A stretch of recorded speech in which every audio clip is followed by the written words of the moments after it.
Talk. We do this every single week uh, on Wednesday. Sorry, we'll gather them here for a second. On Wednesday at 8:30 a.m. Mountain Time. If you're on the West Coast, that's 7:30 for you, and for you New Yorkers and Floridians, that is 10:30 a.m. every single Wednesday.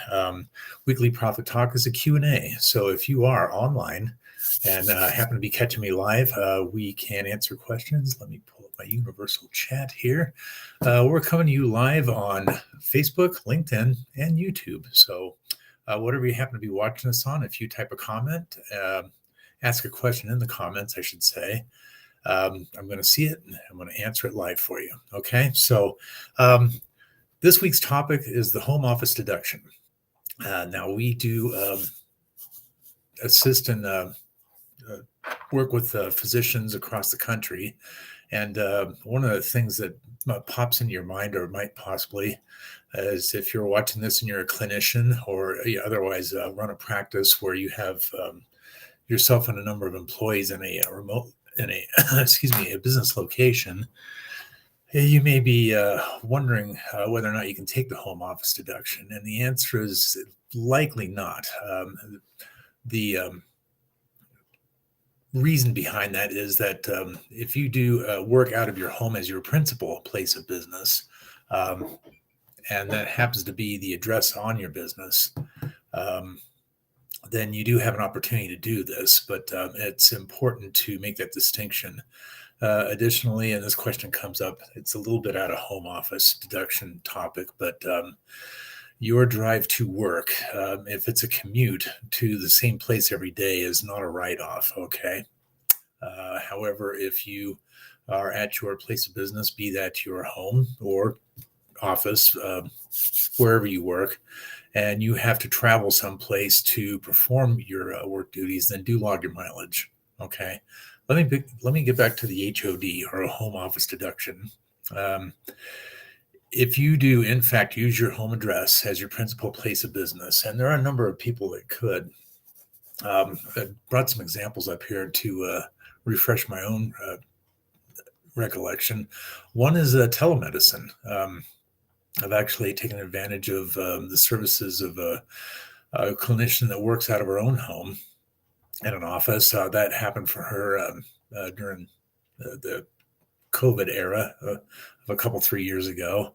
And in that case, as long as she has an exclusive use space in her home, that's the definition of a home office for the IRS. So you can look back over my left shoulder and see that I've got some guitars hanging on the wall.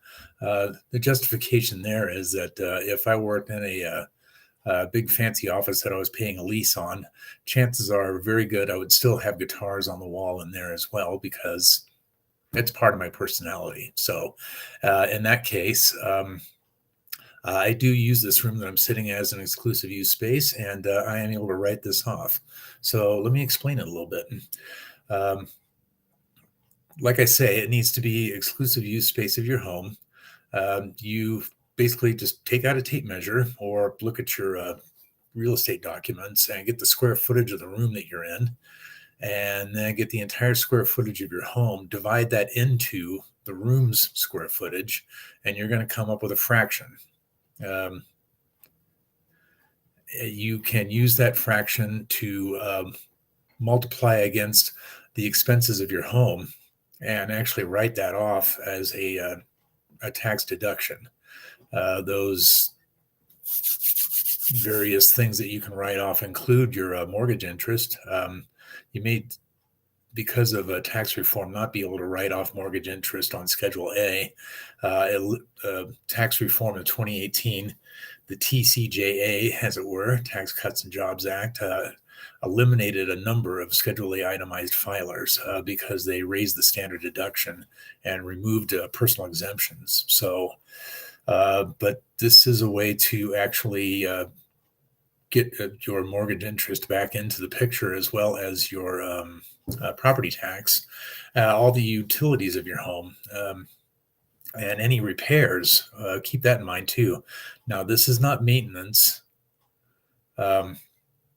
or improvements. If you buy all new windows for the entire house, to try to get a little bit more fuel efficiency in your home.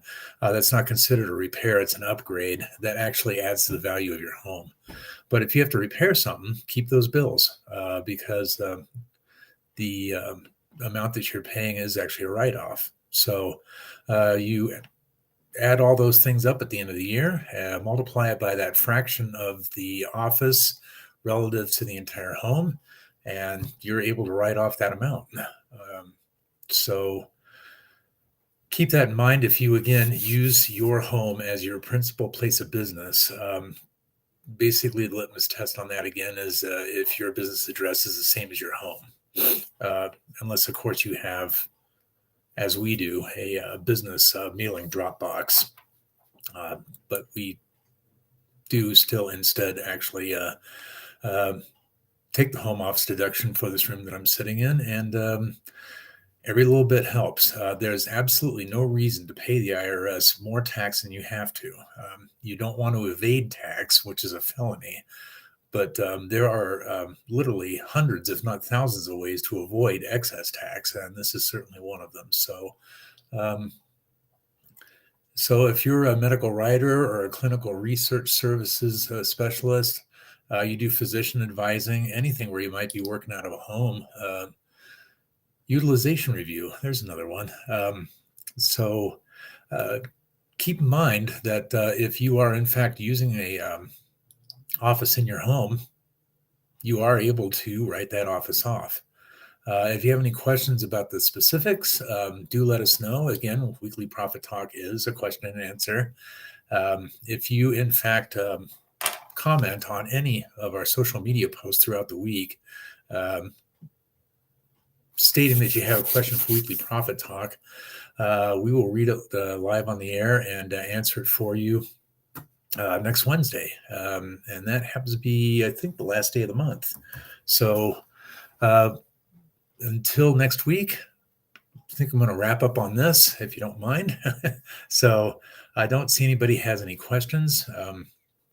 So with that, I hope that you have an incredible rest of the day and that you prosper in this new year. Your January is going well. Have a great weekend. And if you have a chance, do something randomly kind for somebody. So until next week at 8:30 Mountain Time, so long.